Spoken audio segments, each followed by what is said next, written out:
Okay, I hope it is recording. So, I've just randomly recorded a podcast. By the way, I have a podcast and you should listen to it. It already has, including today's episode, 38 episodes so far.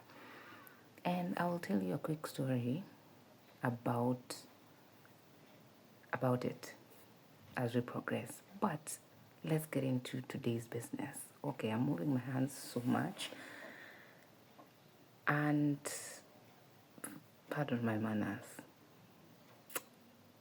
My name is Esther, and I am a podcaster and a blogger, and I'm a human. That's it. Add all the other titles that you want to add: a sister, a friend, a daughter, all of those. But let's get to today's videos. I am a reader, a very, what are they called, chronic reader? Yeah, it's already 2026 and I've read like 6 books so far. I sure speed in it. But on today's video, I would want to talk about this thing that I love, reading. And for this first video, I'm going to just give tips on what I think will help people or you if you're here for that. So let's dive into it. If you are, or if your goal is to read this year, I want you to probably, you don't have to take this as the gospel truth, but you could try it because I've been reading for a couple minutes and I hope these tips help. I'm nervous and I'm literally shaking. You will not see it because it's not appearing on my head, it's not written, but yeah, okay. Now, if you want to read this year and read a lot or just improve on your reading, the first thing you have to do is, or you will want to do is, unless you are, anyway, forget about it. If you're getting into reading or if your goal is to read this year, the first thing you'll do is to start just kidogo, little steps at a time. And what you do is, number one, I would ask you to begin with reading articles from LinkedIn or just posts, long posts, because I know we ignore those. I'm talking to someone, and Substack. Substack is also a good way to start. And also Reddit. They just have these articles that you could start reading little by little. These articles that are not paged articles, they're just long content writing. You could begin with that. And then the next one is, and because of practices, I'll tell you, is to read motivational books. I know. You will probably say, oh my God. For those of us that have been reading for a couple of minutes, we always say,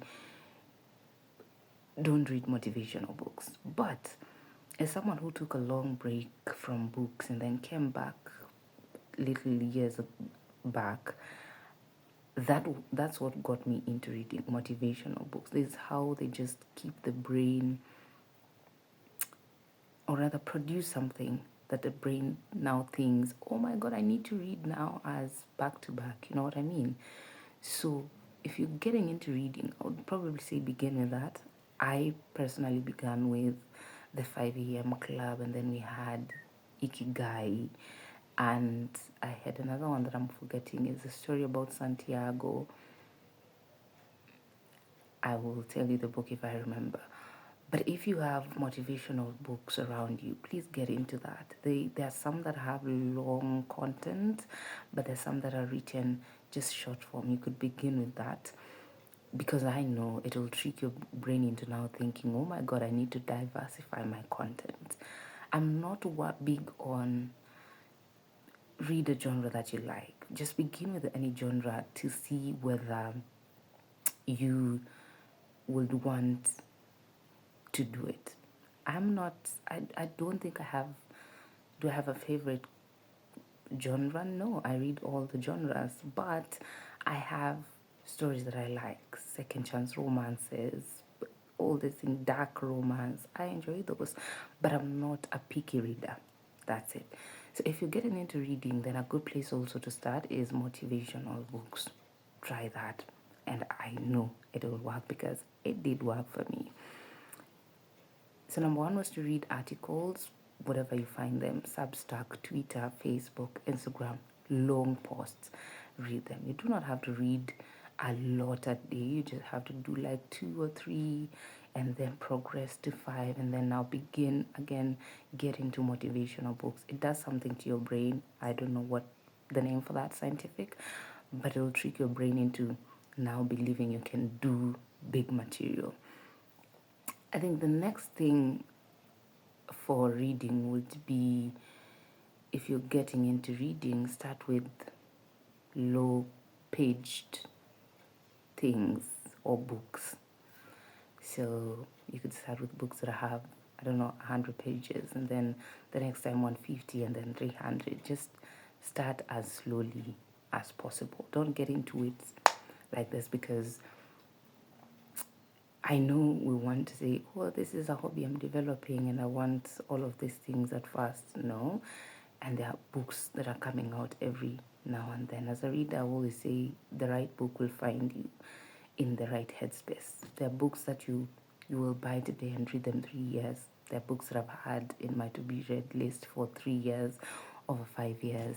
And there are others that I've redone, like I've reread them because I think I needed that material at that particular time, but I also need it at this particular time.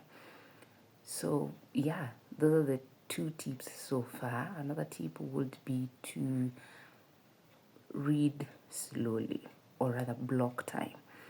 Time blocking, which is what I do. I wake up early in the morning and the first thing I do is read. And I know that is when I wake up, and before I go to bed, the last thing I'll do is read.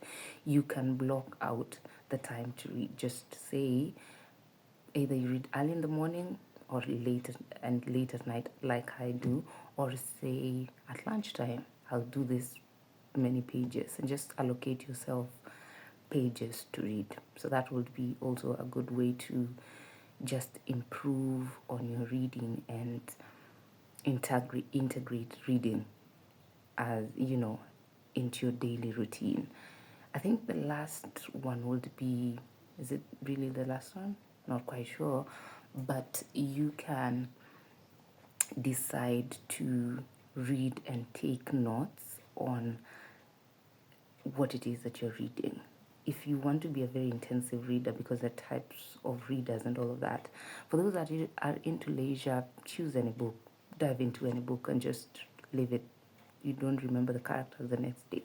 But if you want to be an intensive reader, I would say when you choose a book, just have a notebook with you and read as you analyze that material, the words that you find difficult to pronounce. I'll tell you for a fact, this week I've had difficulty in pronouncing 5 words, and I've just written them down somewhere, and I'll be checking up the meaning from the dictionary and also trying to use them in sentences. I remember the first time I ever correctly pronounced the word Achilles heel, and I hope I'm pronouncing it well, was when I read it from a book by Gabriel Union.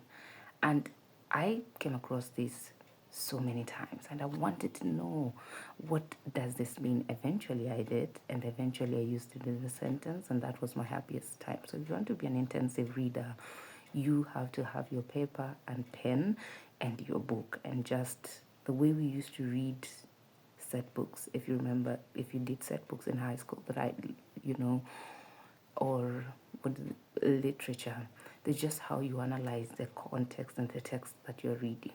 So you allocate yourself the pages, and then you now, after the pages, write down what are the themes that presented themselves and all of that. And I think the last but not the least would be, if you are a parent, is to introduce your kid to books as early as now. I personally was introduced to books by my parents at a young age. I grew up in a reader's family. My parents had books surrounding us over the weekend. You'd find us after chores, you'd find us just lying around and reading. From my mom to my dad, I remember there was a time, to my dad, to my brothers, I remember there was a time my dad had read almost every book in that house, and he had now started reading the Bible. That's how intense he was into books, and so we picked that up as children. So it is nice as a parent to introduce that to your kid as young as they are. I know there's so many tips that I might have forgotten to say, and you could let me know in the comments. And I hope this is the beginner's guide to reading. I hope. If this video was not clear, then please let me know, so that now I would do a more clearer video. Also, if I don't know, you could tell me what you're reading. Please let me know what you're reading in the comments and how it is. I think for me, the purpose of this is to just be a fluent reader, but also an eloquent speaker.